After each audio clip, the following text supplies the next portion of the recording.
Ọ̀ṣun State, Khalifa Suleiman Raji, Khalifa Kadiriya ní gbogbo London.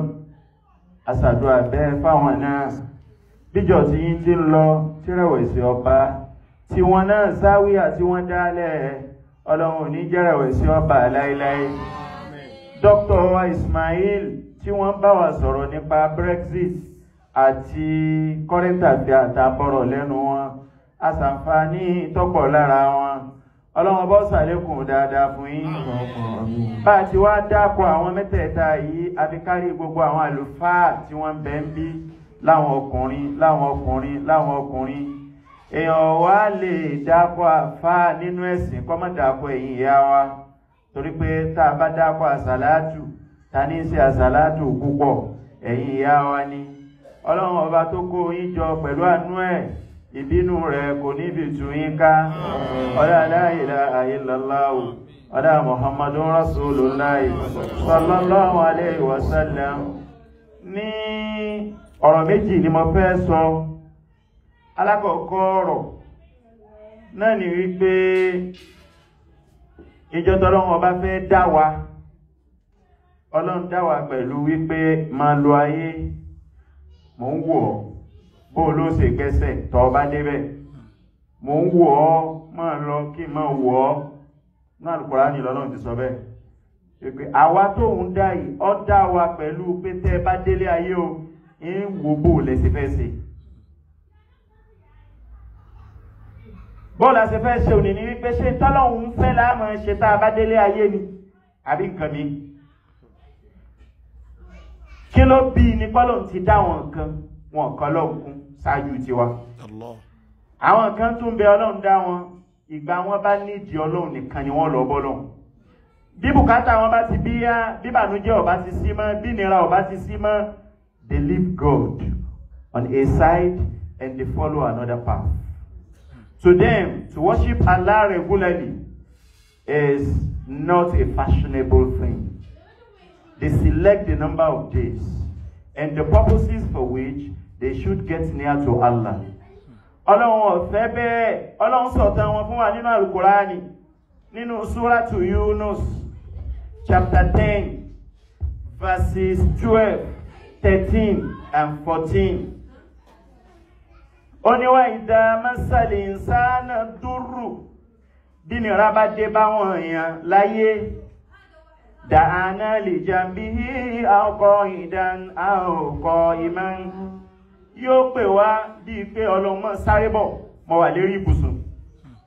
Ọlọ́run sáré wá dúró tì mí lérí ibùsùn, ẹ̀rù ń bà mí, ìnira ipò. Aw qa'idan, bó bá wà lérí ìjókòó, yóò fẹ́ k'Ọlọ́run ó máa bẹ pẹ̀lú òun níbẹ̀.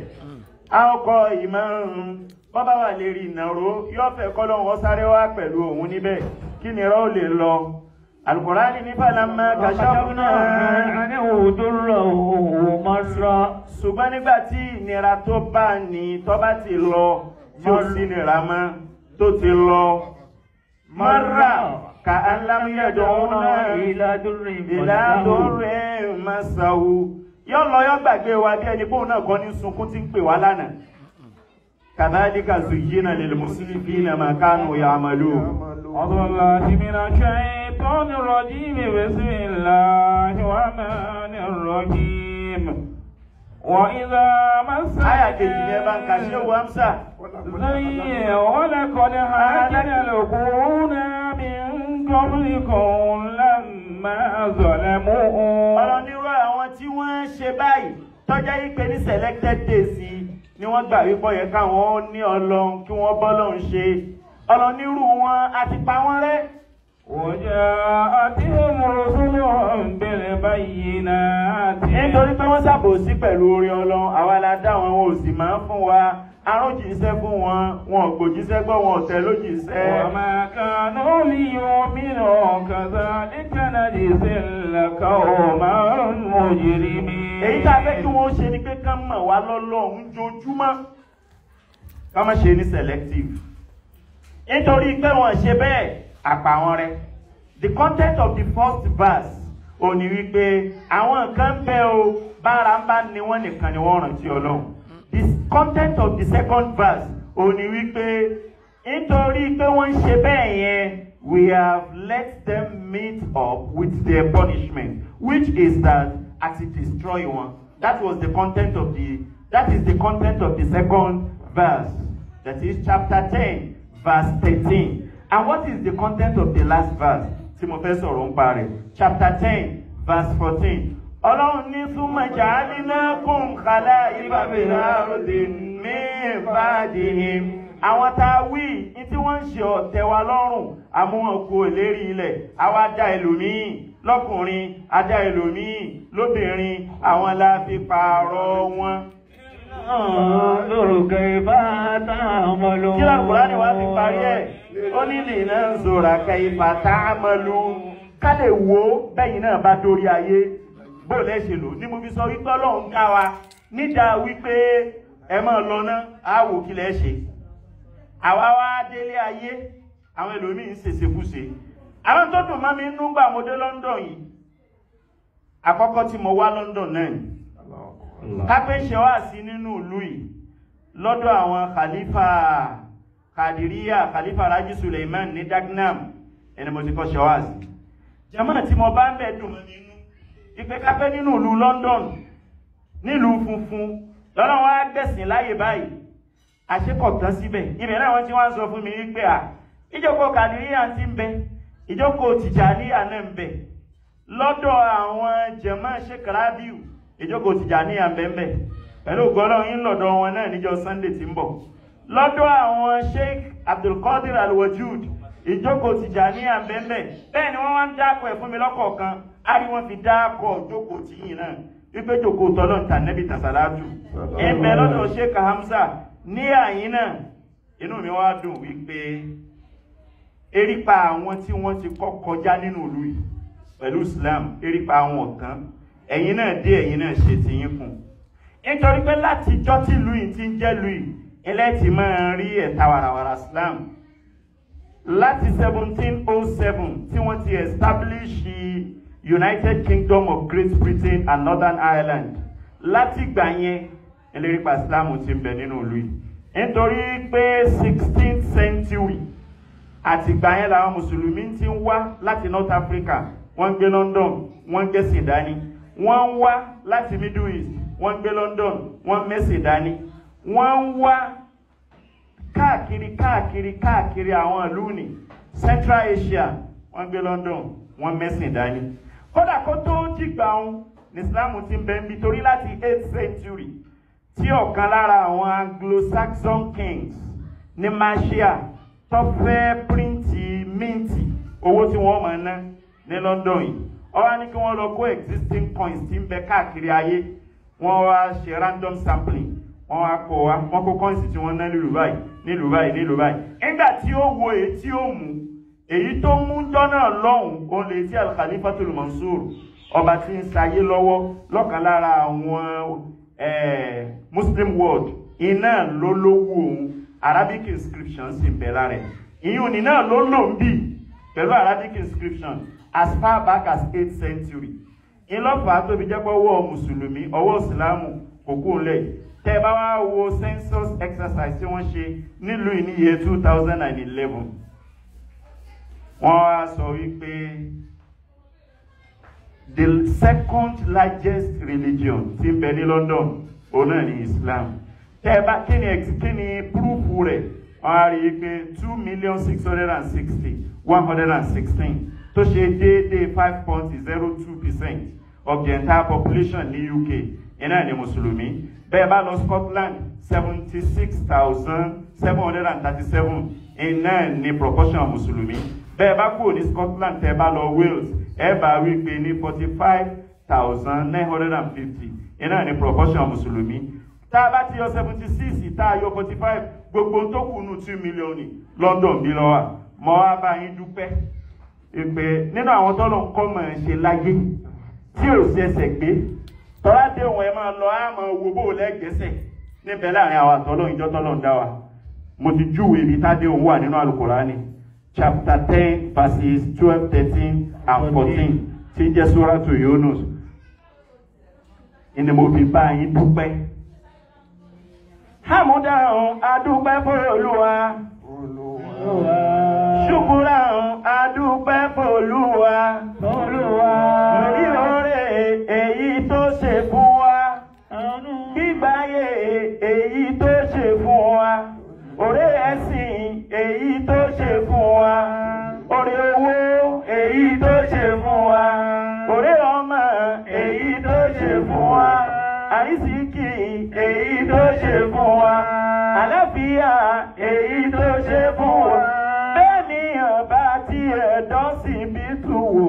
Adúpẹ́ dúpẹ́ ayé lógo.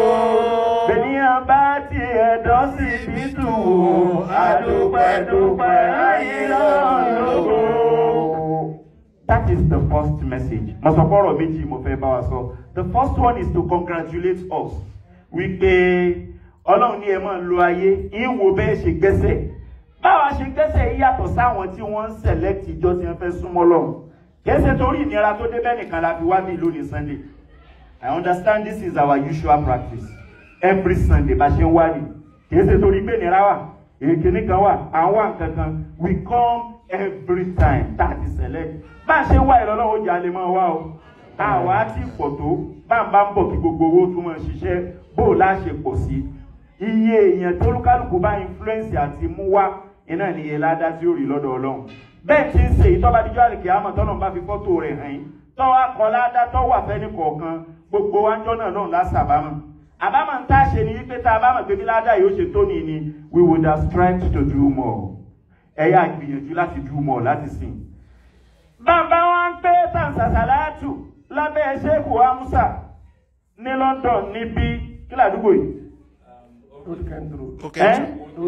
Old Kent Road ní London lábẹ́ Ṣéèkù Hamza Ali lórí.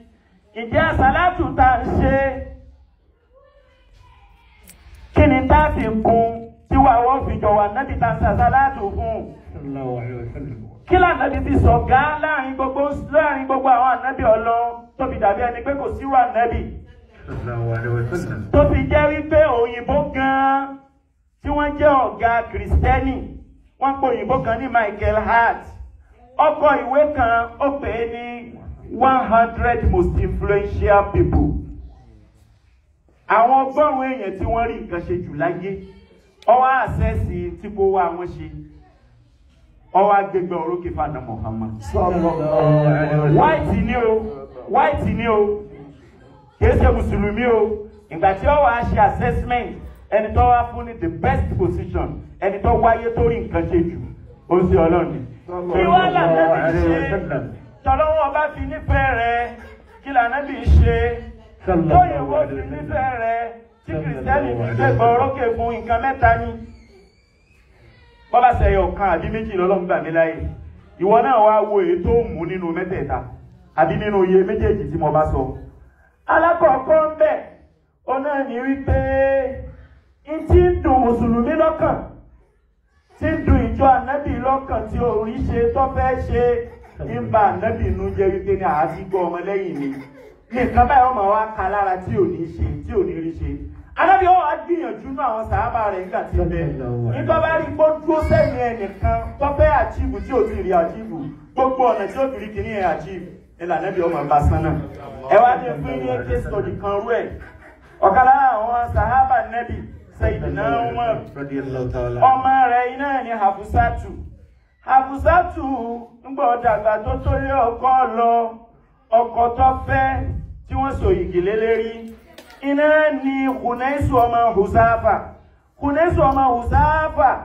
Ọlọ́run ọ̀sẹ̀ lẹ́lẹ́mì gígùn wọ́n lò súkẹ́súkẹ́ àsìkò tó Ọlọ́run ránṣẹ́ pé Hunaysu ọmọ Huzafa wípé ní máa bọ̀ ọjọ́ tó ilé tó lọ Hunaysu ọ̀pàpọ̀dà ọkú ò ìyàwó ẹ̀ Hafusa ọmọ Sayyidina Umar ó sòpó tán kọ̀rọ̀kọ̀ mi ìrètí kọ̀rọ̀kùnrin ìrètí kọ̀rẹ́ ni wò ó òǹbí tán wà inú ìbànújẹ́ wá bá bàbá rẹ̀ Sayyidina Umar kàdífẹ́ ẹlẹ́ẹ̀kejì bí Sayyidina Umar bá lọ tó bá dé yọ̀pọ̀ ọmọ rẹ̀ Hafusatu lórí ìrònú pé kọ̀rọ̀kùnrin ọdíjọ́ kan ara wa ta Sayyidina Umar wípé ní títí dìgbà wo ọkùnrin ọba wádọ̀ rẹ̀ jẹ́ ń lọ́dọ̀ ọkùnrin kí n fọ̀rọ̀ rẹ̀ lọ́wọ́n ọba lọ́dọ̀ Sayyidina Abubakar ọ̀rẹ́ Ànábì Muhammad ọlọ́mọ mi ọmọ rẹ̀ Hafusatu látìgbà tọkọ rẹ̀ ti lọ tó ti lọ ó ti sògbó tán ìrètí ìsìn bẹ lọ́mọ ọdún 18 ẹlọ́kọ rẹ̀ kú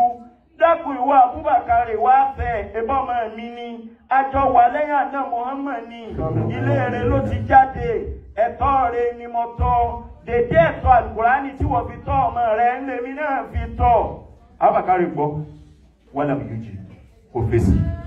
Ìbànújẹ́ bá bàbá ta ni ọ bá bàbá Hafusa Hamusa bá kú kọ̀lọ́lé níbo ló lọ ọlọ́ọ̀dọ̀ sàábì ànábì mi tí ń jẹ́ tani tí ń jẹ́ Usmanu ní jọ́nà lọ́hùn ìyàwó tiẹ̀ sì ṣẹ̀ṣẹ̀ kú ni ìyàwó rẹ̀ tó kú òun ni wọ́n ń pè ní Rukayyatu ọmọ ń ṣe Ọlọ́run ni ọba kó oró fún Usmanu bó ṣe sọ bá kọ́kọ́ ọ sọ bẹ́rẹ̀ kejì bẹ́ẹ̀ Usmanu ní istamhil ní ayyaman fún mi ní sùúrù ọjọ́ díẹ̀ ìní Usmanu bá padà sílé ìní Umaru bá padà sílé ìgbọ́dọ̀jọ́ kẹrin Usmanu wá bá Umaru ó ní tí ṣetán àti fẹ́yàwó nísìn ìyàwó ní kú lóòótọ́ ìtí ṣetán àti fẹ́yàwó nísìn ìní Umaru bá ń sunkún ìbá ń hu ìbá ń kígbe ìlọ́bá jáde ọlọ́ọ̀dọ́ ta ni ọlọ́ọ̀dọ́ aláyé lọ́rùn Ànábì wa Muhammad bàbá Fatima ẹni àtòrí ẹ̀dá ẹni àtòrí ẹ̀dọ́run ọ̀rẹ́ Ọlọ́run ayọ̀ Ọlọ́run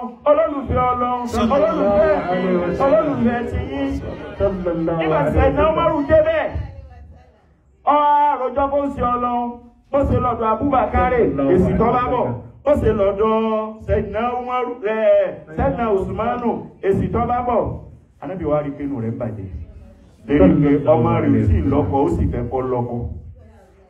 Mẹ́ta Ànábì ṣe ni sallallahu alaihi wasallam. Ànábì ní má dààmú ara rẹ̀ yatazawwaju Hafsata ẹni tí ó fẹ́ Hafsa ọmọ rẹ̀ tó ń fi lọ káàkiri man huwa khayrun min Abi Bakari man huwa khayrun min Usmana ẹni tí ó fẹ́ ọmọ rẹ̀ lóore ju Abubakar tó lọ́dọ̀ rẹ̀ lọ ẹni tí ó fẹ́ ọmọ rẹ̀ lóore ju Usmanu tó lọ́dọ̀ rẹ̀ lọ ta ni ó fẹ́ ọmọ mi ìwò ta ni ó dákọ lẹ́yìn eléyìí ni ó tún wá wí nǹkan mi ó ní wọ́n yatazawwaju Usmanu tí wọ́n ń wò pé ìyàwó rẹ̀ ṣẹ̀ kú ó yẹ kó lè fẹ́ ọmọ rẹ̀ Usmanu náà ò ní fẹ́ ọmọ rẹ̀ yatazawwaju Usman ẹni tí Usmanu náà fẹ́ khayrun min Hafsata òun náà lóore ju Hafsa rẹ̀ lọ. Ó di méjì ìrètí ìta àlàkọ́kọ́ ó ti di bọ́sù anábìlẹ́ni tí Hafsa ọ̀fẹ́ will be better by far than Abubakar will be better by far than Usman. Ànábì ní ọ̀rẹ́ ni tí ó fi ọmọ rẹ̀ Hafsa kèése nìkan kèése yẹn méjì má wà lọ wájú má wà lọ yìí yatazawwaju Hafsata àná èdè ó sì Ọlọ́run nífẹ̀ẹ́ ọmọ rẹ̀ sallallahu alayhi wa sallam. Ànábì wo pé ibi tó ti banújẹ́ dé lérí disappointment yìí kí ló lè gbé ìdùnnú padà wá tí ó fi gbàgbé tó ti bà á nínú jẹ́ tayọ kó wọn sọ pé òun choose ọmọ rẹ̀ láti fẹ́. That was a way tí Ànábì fi ń gbé ìbànújẹ́ kúrò ní ọkàn alábàáṣe ẹ̀ sàhábì ẹ̀. Sọ wá Usmanu ni èmi ni mo fún un lọ́mọ àkọ́kọ́ tó kú Rukaya mo tún lọ́mọ obìnrin mi nínú ọmọ tí mo bí ìtún fún lọ́mọbìnrin mi ìlójẹ́ sọ wípé ní ẹni tí Usmanu offer in replacement of his deceased wife will be better by far also than Hafsa tọrọ mi èmi ó sí Ọlọ́run ni. Ọ̀kan nù ni nínú ọ̀nà mẹ́ta tá Ànábì ní ibi tá yọ gbà wà máa nù ni èyí tí ọmọ wa jẹ́ wà sí mbẹ̀ fún wa iná ní wípé kájọ Ànábì ó lè máa wá sàlátù máa wẹ̀wù funfun bọ́ọ̀ bá fi wàjọ àná Muhammad bútẹ́ ní èyí ní táwọn afáàn wí fún yẹn ẹ̀gbọ́nù ni káfí wàjọ Ànábì ó lè jọ rẹ̀ orí pé ní bànú jẹ́ ó sì lágbára láti gbèkú o bọ́ọ̀ bá gbèkú o fún òfin wàjọ Ànábì ó lè jọmọ rẹ̀ nífẹ̀ẹ́ kankan lọ́dọ̀ rẹ̀ kódà ó lè jẹ́ jàmá rẹ̀ tó ń lọ ó lè jẹ́ jàmá záwíà ó lè jẹ́ jàmá sàlátù nífẹ̀ẹ́ contribution lọ́dọ̀ rẹ̀ bọ́ọ̀ bá fẹ́ ju Ànábì wọ́n dá sí lóòótọ́ àbí kó ṣe jù bẹ́ẹ̀ lọ àyàtà sùúrùra o jẹ́ ká gbélé ara dáadáa àyàtà sùúrùra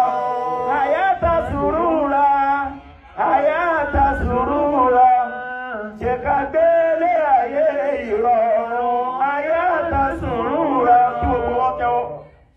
Bí tá gbọ́nlé ọ̀rọ̀ náà sí ni bí tá yẹ gbà wà mọ́ wá sí ni gbogbo tó bá ń fẹ́ ni ọsọ fọ́lọ́hun.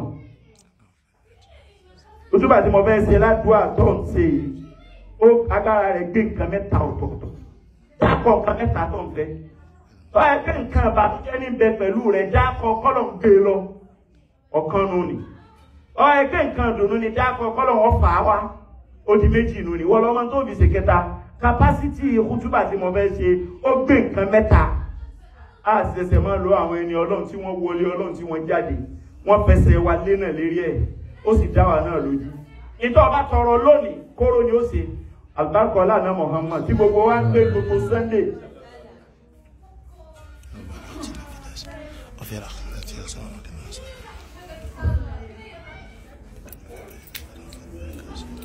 ọba ti rí mi tí mo wí tí mo dákọ ọlọ́run táìmù ti tán nù o.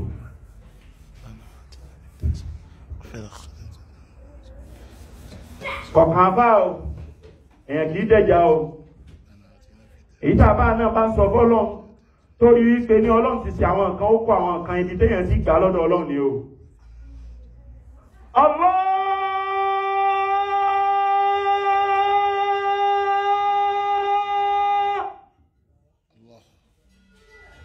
Ọ̀sẹ̀ àmì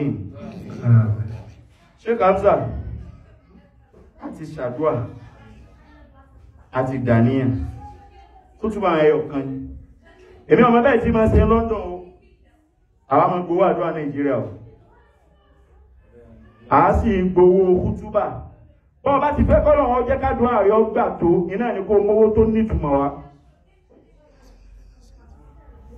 mọ́ mú bọ̀ yà yìí bí bá tí wọ́n ṣe kútúbà náà máa ṣe á ní Allahumma bí kò ṣún ìlú kọ́líbì inda sujudi laka ya sayyidi bí ghairi juhudi wa bí kursiyyika al-mukallal bin nuri ila arshika al-azim al-majidi wa bima kana tahta arshika haqqan qabla an takhluqa as-samawati wa sawta ar-ruhi ربنا وجعلنا من المعبودين العارفين العاشقين المخلصين المتقين لك يا الله يا الله يا الله يا الله يا الله يا الله يا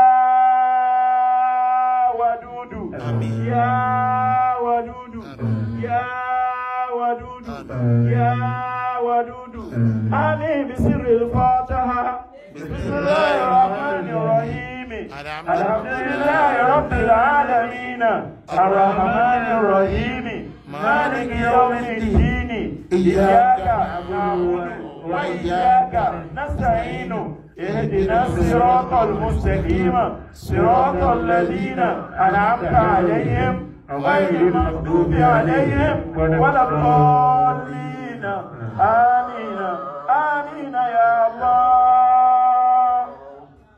أراكم جاني الله أكبر الله أكبر. أراكم أنتم أمسوا بيسي كثير الله ولا أقول الناس يوسينتا بيبي أكا وشيك وأبوكم والله جيباسي أسيكو دوفوكم pẹ̀lú ìyọ̀dọ̀ Ọlọ́run á tó kírètì ọjọ́ tí wọ́n padà wá ráyè láti bá